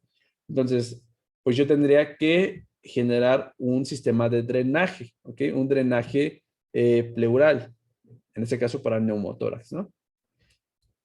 La otra situación podría ser, y ya con esto de si le doy el drenaje, ¿qué es lo que voy a hacer? Si la presión intrapleural era de cero, ahora hago la presión intrapleural, ¿ok? ¿Cómo la voy a hacer? Pues la voy a hacer negativa porque estoy generando el efecto de succión nuevamente, pero ahora por un aparato externo, ya no por mis capilares, mi parte del ultrafiltrado del líquido pleural, ¿ok? Sino por una máquina, un sistema de drenaje específico. Y la otra razón es que yo pueda modificar a más 5 sin que la presión intrapleural se modifique. Esa puede seguir en cero, pero lo que yo sí podría hacer es la presión alveolar, incrementarla a más 5. Esa ya dijimos que normalmente es de cero. ¿Y cómo podemos lograr eso?